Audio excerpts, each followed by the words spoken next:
Reagan once said that government is the problem.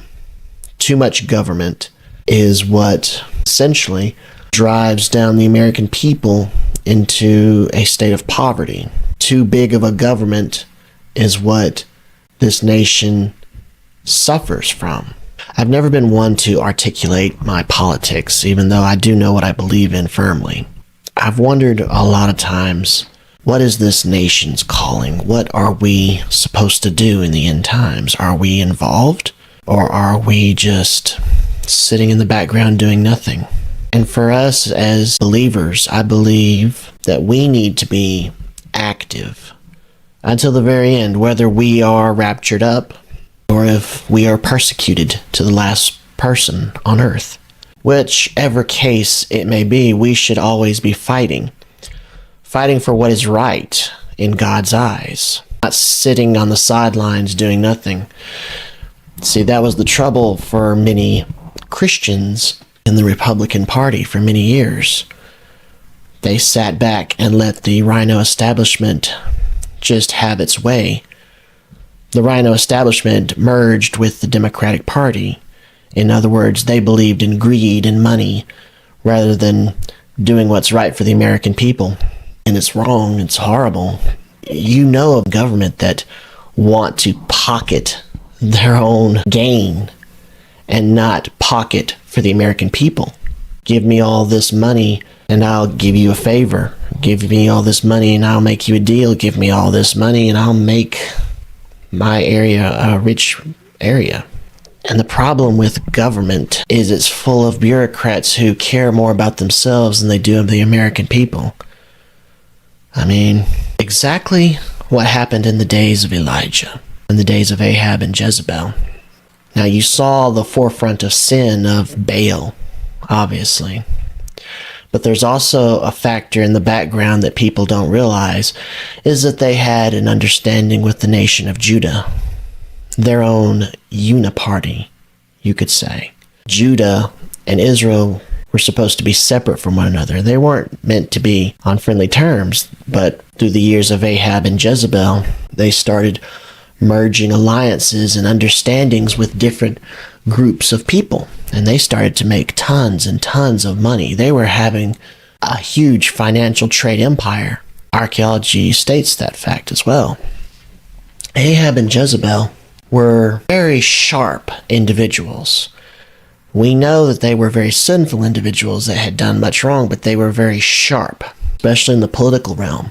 And they were very bold in their ambitions. From archaeology and from historical records, their ambition was to probably take on the Assyrians and probably defeat the Assyrian Empire that was starting to emerge because they had alliances with Syria. Now, when you read in scripture, they had skirmishes with Syria, but after those skirmishes with Syria, they were starting to merge themselves with the Syrians. And in archaeological history, there was a major battle between Syria, Israel, and the Assyrians. Now, Israel ultimately lost this battle because they had a huge ton of chariots. They were a very mighty chariot nation. They had major weapons for that time. But in this battle against Assyria, that's not mentioned in scripture, but it is mentioned in historical accounts. They were defeated. Israel was defeated by the Assyrians. I believe when you think about it, archaeology puts the pieces together. And when you start to place everything together, the picture is painted as this. Israel's ambition was so high that they were really ready to take on one of the mightiest emerging factions of the world, and that was the Assyrians. It was either going to be Israel or the Assyrians. And Ahab and Jezebel were doing everything in their power to position Israel as the dominant force in the Middle East, in the Levant area. Ultimately, it seems to indicate in the historical records that the Syrians turned against Israel. And the reason they may have lost the battle against Assyria. And returning home, Israel had a falling out with the Syrians. And that's when Ahab died, because his ambition was too great, and his downfall was ultimately met in the end. Now that skirmish between Israel and Syria is talked about in Scripture. Let's read about that. And Jehoshaphat said to the king of Israel, I am as thou art, my people as thy people, my horses as thy horses. And Jehoshaphat said unto the king of Israel, Inquire, I pray thee, at the word of the Lord today. Then the king of Israel gathered the prophets together, about 400 men, and said unto them, Shall I go against Ramoth Gilead to battle, or shall I forbear? And they said, Go up, for the Lord shall deliver it into the hand of the king.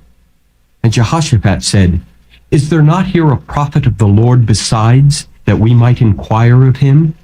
And the king of Israel said unto Jehoshaphat, There is yet one man, Micaiah the son of Imlah, by whom we may inquire of the Lord. But I hate him, for he doth not prophesy good concerning me, but evil. And Jehoshaphat said, Let not the king say so. Then the king of Israel called an officer and said, Hasten hither Micaiah the son of Imlah. And the king of Israel and Jehoshaphat the king of Judah sat each on his throne, having put on their robes, in a void place in the entrance of the gate of Samaria, and all the prophets prophesied before them. And Zedekiah the son of Chenaanah made him horns of iron, and he said, Thus saith the Lord, With these shalt thou push the Syrians until thou have consumed them. And all the prophets prophesied so, saying, Go up to Ramoth Gilead and prosper, for the Lord shall deliver it into the king's hand. And the messenger that was gone to call Micaiah spake unto him, saying, Behold now, the words of the prophets declare good unto the king with one mouth. Let thy word, I pray thee, be like the word of one of them, and speak that which is good. And Micaiah said, As the Lord liveth, what the Lord saith unto me, that will I speak. So he came to the king, and the king said unto him, Micaiah, shall we go against Ramoth Gilead to battle, or shall we forbear? And he answered him, Go and prosper, for the Lord shall deliver it into the hand of the king. And the king said unto him, How many times shall I adjure thee, that thou tell me nothing but that which is true in the name of the Lord? He said, I saw all Israel scattered upon the hills as sheep that have not a shepherd. And the Lord said, These have no master. Let them return every man to his house in peace. And the king of Israel said unto Jehoshaphat, Did I not tell thee that he would prophesy no good concerning me, but evil? And he said, Hear thou therefore the word of the Lord. I saw the Lord sitting on his throne, and all the host of heaven standing by him on his right hand and on his left. And the Lord said, Who shall persuade Ahab that he may go up and fall at Ramoth Gilead? And one said on this manner, and another said on that manner. And there came forth a spirit, and stood before the Lord, and said, I will persuade him. And the Lord said unto him, Wherewith? And he said, I will go forth, and I will be a lying spirit in the mouth of all his prophets. And he said, Thou shalt persuade him, and prevail also. Go forth and do so. Now therefore, behold, the Lord hath put a lying spirit in the mouth of all these thy prophets, and the Lord hath spoken evil concerning thee. But Zedekiah the son of Chenaanah went near and smote Micaiah on the cheek, and said, Which way went the Spirit of the Lord from me, to speak unto thee? And Micaiah said, Behold, thou shalt see in that day when thou shalt go into an inner chamber to hide thyself. And the king of Israel said, Take Micaiah, and carry him back unto Amon the governor of the city, and to Joash the king's son, and say, Thus saith the king, Put this fellow in the prison, and feed him with bread of affliction and with water of affliction, until I come in peace. And Micaiah said, If thou return at all in peace, the Lord hath not spoken by me. And he said, Hearken, O people, every one of you. So the king of Israel and Jehoshaphat the king of Judah went up to Ramoth Gilead. And the king of Israel said unto Jehoshaphat, I will disguise myself and enter into the battle, but put thou on thy robes. And the king of Israel disguised himself and went into the battle. But the king of Syria commanded his 32 captains that had rule over his chariots, saying, Fight neither with small nor great, save only with the king of Israel. And it came to pass, when the captains of the chariots saw Jehoshaphat, that they said, Surely it is the king of Israel. And they turned aside to fight against him. And Jehoshaphat cried out. And it came to pass, when the captains of the chariots perceived that it was not the king of Israel, that they turned back from pursuing him. And a certain man drew a bow at a venture, and smote the king of Israel between the joints of the harness. Wherefore he said unto the driver of his chariot, Turn thine hand, and carry me out of the host, for I am wounded. And the battle increased that day, and the king was stayed up in his chariot against the Syrians, and died at even. And the blood ran out of the wound into the midst of the chariot. And there went a proclamation throughout the host about the going down of the sun, saying, Every man to his city, and every man to his own country. So the king died, and was brought to Samaria, and they buried the king in Samaria. And one washed the chariot in the pool of Samaria, and the dogs licked up his blood, and they washed his armor according unto the word of the Lord which he spake. Now the rest of the acts of Ahab, and all that he did, and the ivory house which he made, and all the cities that he built, are they not written in the book of the Chronicles of the kings of Israel? So Ahab slept with his fathers, and Ahaziah his son reigned in his stead. It's a very telling statement that the prophet gave when he said this, I saw all Israel scattered upon the hills, as sheep that have not a shepherd. And the Lord said, These have no master. Let them return every man to his house in peace. This battle was the turning point in the history of Israel. I'm going to explain why. Israel and Judah, even though these two nations had split from one another, they were both still formidable forces in their own right. Both of them were capable of handling their own against many armies. Well capable. But over the years, many battles and skirmishes had slowly winded them down, and they were getting pounded and pounded. Rebellions were happening. Moab was rebelling. Edom was rebelling. All these nations around them were rebelling. Syria was once maybe controlled by Israel, and maybe in their skirmishes they would have a disagreement, and then there would be times where Syria would have an understanding with Israel, and maybe in their wisdom sought alliances every once in a while. But the turning point was this battle. Israel had many chariots.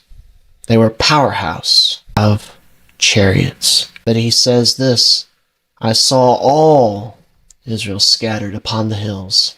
I want you to think about it. From then on, when you start reading in the book of Kings and 2 Kings, Israel and Judah were then defending their cities on the hills. They were no longer powerhouses with chariots. Think about it. The powerhouse of chariot armies were now going to be scattered upon the hills. And God said, These have no master, because they don't serve him. God is the shepherd. God was the one who made Israel and Judah powerhouses in the Middle East. But all Israel was scattered upon the hills. Israel and Judah was the Uni-Party, an understanding, building trade with one another, commerce. Israel and Judah wouldn't have such an alliance unless there was money to be made. But at that point, when Ahab died, the alliance was pretty much strained after that, because a generation later, Jehu took over and ultimately shattered that alliance once and for all. There was no Uni-Party, so to speak, and Judah was left defending its nation in the hills with no master. Think about it. They had chariots as well. They had an army formidable as well. They ruled over nations as well. But the lying spirit go to Ramah-Gilead. Ramah-Gilead, a very important region in that time. Ultimately, it was the area where Jehu was stationed at, and he went and took out the descendants of Ahab. But as a powerhouse, Israel was no more.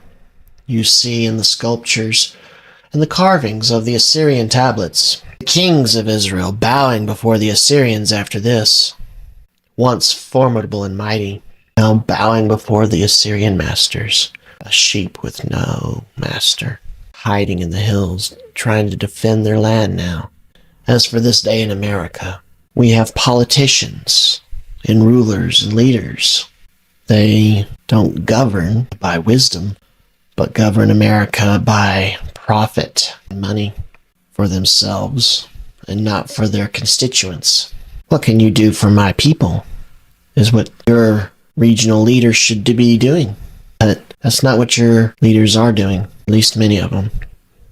We have a few good leaders in America still, but the Uni-Party only answers to money, the god of money, and not God himself. When you look at your coins, America has turned its back on "In God We Trust." It's now, we trust in money, and money will get us out of the situation. The world was created by God, not by money. And if these politicians would realize that, who is ultimately the ruler, there would be far more wiser people ruling and governing this nation. You wouldn't have these wars for greed. And I say this out of truth. People know it's true. I don't expect to get awards for saying such things because we know that these things are true. They trust in their horses and their chariots. They trust in their money. They trust in the resources they have to make their military the mightiest on earth. But if you don't have God on your side, all of your horses and chariots are of naught. There is no wisdom in fighting and killing and murdering and plundering other nations for your own gain. It just makes you a tyrant. To the leaders of this day, here is wisdom. Put aside your weapons and make peace around the world. If you do not pursue peace, peace will come to you in the end, not by a dove, but by the vulture. And remember that. We want peace to come in love, not by death. God bless you, my brothers and sisters.